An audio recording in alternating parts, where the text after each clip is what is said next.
Veni vidi ভিজি welcome to Bong pen ভিজি।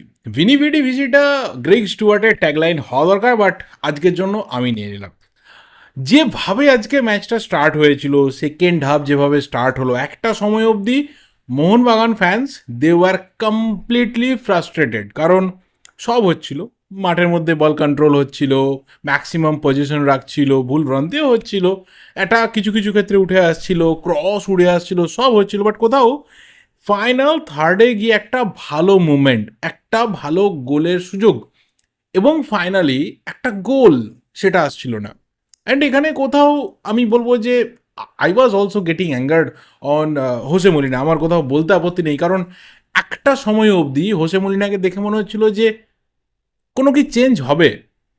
Second half শুরু হচ্ছে, আশিস রায় নামলো, ঠিক আছে, ভালো কথা, দীপেন্দু বিশ্বাস কার্ড খেয়েছিল, আশিস রায়ও চোট সারিয়ে ফিরছে, দেখে নেওয়া দরকার ছিল। ডান দিক থেকে যে অ্যাটাকের মোবিলিটি কিছুটা কম আসছিল, কিন্তু আমি দেখলাম সেকেন্ড হাফের শুরুতে 3-4 জন প্লেয়ার মাঠের সাইডে একটু স্ট্রেচিং করতে শুরু করছে, যেটা আমরা ওই খেলা দেখতে দেখতে মজা করে বলি যে কোমর দোলাতে শুরু করেছে। যেখানে গ্রেগ স্টিওয়ার্ট ছিল, যেখানে আশিক কুরুনিয়ান ছিল, যেখানে কামিংস, থাপা এরা সব ছিল।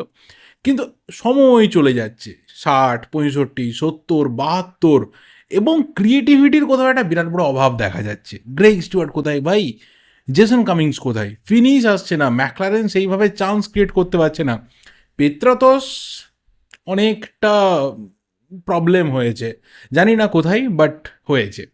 সেই যে কোথাও পেত্রাতস 2022-23-এর, 2023-24-এর, he is missing, he is definitely missing. He is trying, ও নিজের লেভেল বেস্ট দিয়েও ট্রাই করছে, but he is missing somehow.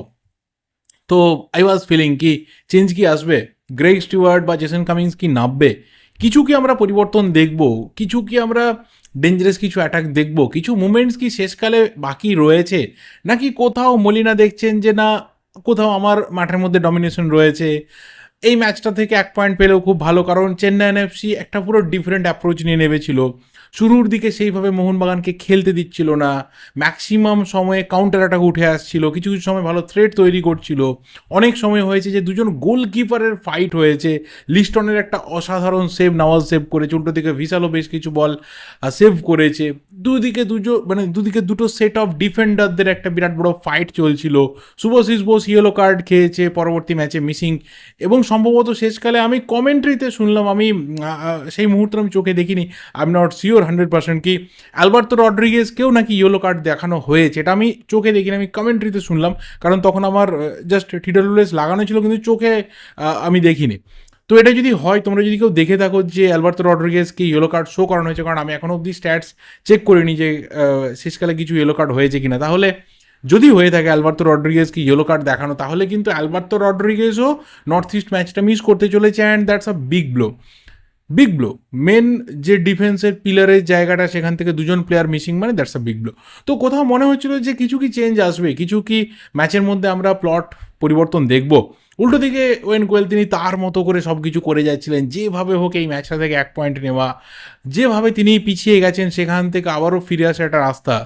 But না, ফুটবলের ভাগ্য বিভিন্নভাবে লেখা হয়, একটা টিমের রেজাল্টের ভাগ্য বিভিন্নভাবে লেখা হয়, এবং সেখানে কোথাও একজন থাকে যে সর্বসাকুল্যে চেষ্টা করে কিছু মিনিটস পেলেও। আমি অলওয়েজ একটা কথা বলি যে অনেক সময় কি হয়, অনেকে বলে যে এই প্লেয়ারটা গেম টাইম পাচ্ছে না, ওই প্লেয়ারটা গেম টাইম পাচ্ছে না, দেখো বসে রয়েছে।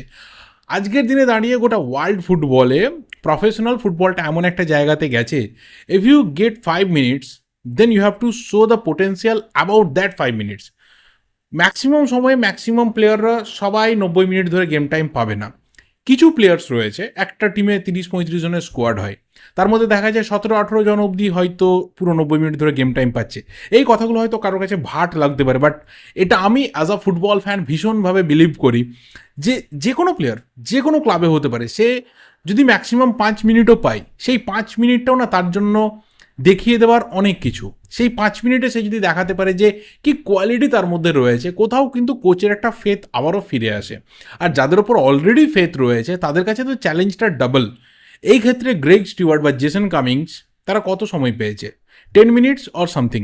আমি বলবো যে জেসন কামিংস তো প্রায় 15 মিনিটসের মতো পেয়েছে, গ্রেগ স্টিওয়ার্ট আরও কম, আরও কম, 10 মিনিট কি তার থেকেও কম সময় পেয়েছে। এবং সেখানে দাঁড়িয়ে কি করেছে, দুটো অসাধারণ শট যেটা পোস্টে লেগেছে, একটা অসাধারণ ক্রিয়েশন যেখান থেকে একটা গোল হয়েছে, এবং সবথেকে বড় কথা যে মুহূর্তে গ্রেগ স্টুয়ার্ট নেমেছে ঠিক সেই মুহূর্ত থেকে মনে করিয়েছে যে আমি ম্যাচের মধ্যে, কেউ বুঝতে পারেনি যে ও জাস্ট মাঠের মধ্যে নেমেছে। জাস্ট যেভাবে পেত্রাতস উঠে গেল, কোথাও একটা ফ্রাস্ট্রেশন, অ্যাঙ্গার ওর গোটা মুখের মধ্যে ছাপ ছিল, এবং গ্রেগ স্টুয়ার্ট কোথাও করে দেখানোর একটা মানসিকতা, চোটের জন্য কয়েকটা ম্যাচে থাকতে পারেনি, সেখানে কোথাও টিম উইন পেয়েছে, বাট মাঝ মাঠে যে ক্রিয়েটিভিটি সেখানে কোথাও সাফারিং আমরা দেখেছি। তো কোথাও ওর মধ্যে একটা চ্যালেঞ্জ ছিল যে আমাকে সেই যে একটা কোথাও আমার ডেডিকেশন রয়েছে বা ফ্যানেদের এক্সপেকটেশন রয়েছে, I have to return the double ফেরত দিতে হবে। তো কোথাও সেটা কিন্তু গ্রেগ স্টুয়ার্ট করতে পেরেছে। That's why he is the magician, he is a true magician. যতটুকু সময় পেয়েছে ততটুকু কাজে লাগিয়েছে। ম্যাক্সিমাম আমরা দেখি যে যারা বড় প্লেয়ার হয় তারা এই ধরনের মঞ্চগুলোকে বেছে নেয়, যে যখন সব কিছু এগেনস্টে রয়েছে তখন তোমাকে এক্সেপশনাল কিছু করতে হবে, অ্যান্ড সেটা আজকে গ্রেগ স্টুয়ার্ট করে দেখাতে পেরেছে। অ্যান্ড ডেফিনেটলি বলতে হবে জেসন কামিংসের কথা। দেখো, ম্যাকলারেন এসে যাওয়ার পর থেকে সেইভাবে গ্রেগ স্টুয়ার্ট পাত্তা পাচ্ছে না, বা স্পেশালি বলা ভালো যে ম্যাকলারেন চোট সারিয়ে ফিরে আসার পর থেকে গ্রেগ স্টুয়ার্ট পাত্তা পাচ্ছে না। তো কামিংস পাত্তা পাচ্ছে না। তো সেখানে দাঁড়িয়ে আজকে কামিংসের কাছেও কিন্তু বিরাট বড় চ্যালেঞ্জ ছিল যে আমি যদি একটা হাফ চান্সও পাই, আমাকে সেটা ফুল চান্সে কনভার্ট করতে। বাট থ্যাঙ্কস টু এখানে গ্রেগ স্টুয়ার্ট, কামিংস অবশ্যই দেবে যে ওটা হাফ চান্স না, ওটা ফুল চান্সই পেয়েছিল। যে জায়গা থেকে বল পেয়েছে, যেভাবে কাটটা করেছে, that was a beautiful finish. এবার যদি আসি ম্যাচের প্রসঙ্গে, কোথায় অ্যাকচুয়ালি প্রবলেমটা হচ্ছিল, আমি সিরিয়াসলি ভাবতে পারিনি যে আজকে একটা আনচেঞ্জড 11 হোসে মলিনা তিনি নামাবেন, বাট অলওয়েজ তিনি কিছুটা আনপ্রেডিক্টেবল ওয়েতে যান।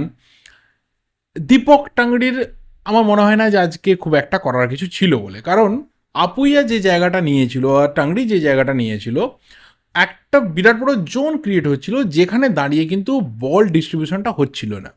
এটা যদি এমন হতো যে দীপক তাংড়িকে পুরোপুরি ডিফেন্সিভ মিডফিল্ডে নামানো হলো, আপুইয়ার বদলে থাপা বা শাহাল আব্দুল সামাদকেও খেললো, যে কোথাও বলটা ডিস্ট্রিবিউট করবে, সেটা দেখতে অনেক বেটার লাগতো। কিন্তু আপুইয়া একটু অড পজিশনে খেললো এবং সেখানে দাঁড়িয়ে নিজের খেলাতে ঘেঁটে গেল যে অ্যাকচুয়ালি কী করতে চাইছে। লিস্টন কোলাসও অ্যাকচুয়ালি প্রথমের দিকে, মানে বিশেষ করে ফার্স্ট হাফে মোহনবাগানের যা কিছু অ্যাটাক জেনারেট হয়েছে, যা কিছু পজিটিভ অ্যাটাক জেনারেট হয়েছে, সেটা হচ্ছে থ্রু লিস্টন কোলাসো। অনেক কিছু করেছে, নিজে একটা অসাধারণ শটও নিয়েছে। শটটা যতটা ভালো ছিল ততটাই ভালো ছিল মোহাম্মদ নওয়াজের ওই সেভটা। মনভীরকেও যথেষ্ট ভালো লেগেছে, কিন্তু আমি বলছি ম্যাকলারেন বা পেত্রাতসকে সেইভাবে খুঁজে পাওয়া যায়নি। ইভেন কিছু কিছু ক্ষেত্রে এমনও হয়েছে যেটা মনে করে দেখো যে মনভীর বক্সের মধ্যে কাট করে ঢুকলো, একটা বল বাড়ালো এবং পেত্রাতস হেলাতে সেই সুযোগকে নষ্ট করলো। এই ধরনের কিন্তু ঘটনা ঘটেছে।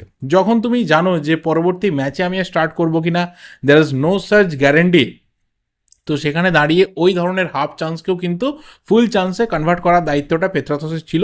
সেই সুযোগকে নষ্ট করেছে। অবশ্যই পরবর্তী ম্যাচে যদি পেত্রাতস স্টার্ট করে ওভার গ্রেগ স্টুয়ার্ট, আমার মনে হয় যে সেখানে মোহনবাগান ফ্যান্সরা রীতিমতো ক্ষোভে ফেটে পড়বে। রেজাল্ট যাই হোক না কেন, কিন্তু first impression is the last impression. তো সেখানে কোথাও কিন্তু গ্রেগ স্টুয়ার্ট অনেক কদম এগিয়ে থাকলো পেত্রাতসের থেকে ইনিশিয়ালি যে কোনো ম্যাচে আপাতত স্টার্ট করার জন্য। অবভিয়াসলি যা কিছু পজিশন রয়েছে, যা কিছু পরীক্ষা নিরীক্ষা রয়েছে আজকের ম্যাচে, যেটা হোসে মলিনা তিনি করতে চেয়েছেন, স্ট্র্যাটেজিক্যাল বিভিন্ন রকম ডেভেলপমেন্ট তিনি করতে চেয়েছেন। লং বল দেখলাম আজকে অনেক তিনি খেলিয়েছেন, অনেক কিছুই ক্লিক করছিল, ভালোভাবেই চলছিল। কিন্তু আমি বলবো আরও একজন প্লেয়ারের কথা, সেটা হচ্ছে আলবার্তো রড্রিগেজ। শুধুমাত্র ডিফেন্সে কাজ করেন, একটা জায়গা মনে রাখো যে ডিফেন্স লাইন থেকে একা বল তুলে নিয়েছে, প্রায় 3-4 জন প্লেয়ারকে মাঝ মাঠে কাটিয়ে ডজ করে উঠে এসে একটা কিন্তু ভালো শট নিয়েছিল ডি বক্স থেকে। একটু অ্যাকুরেসি থাকলে কিন্তু কোথাও নওয়াজ চ্যালেঞ্জের মুখে পড়তে পারত। আজকের ম্যাচটা আর অন্য কোনো স্ট্যাটস চেক করে লাভ নেই, কত পার্সেন্ট বল পজিশন ছিল, কতগুলো অ্যাটাক জেনারেট হয়েছে, কতগুলো অ্যাকুরেট পাসেস হয়েছে, এসব আর দেখে লাভ নেই। At the end of the day কোথাও এমন একটা মুহূর্তে জয়টা আসছে, কোথাও এমন একটা মুহূর্তে স্কোর হচ্ছে, যেখানে দাঁড়িয়ে প্রায় বহু মোহনবাগান সমর্থক ভাবছিল যে আজকের দিনটা এরকম হচ্ছে কেন।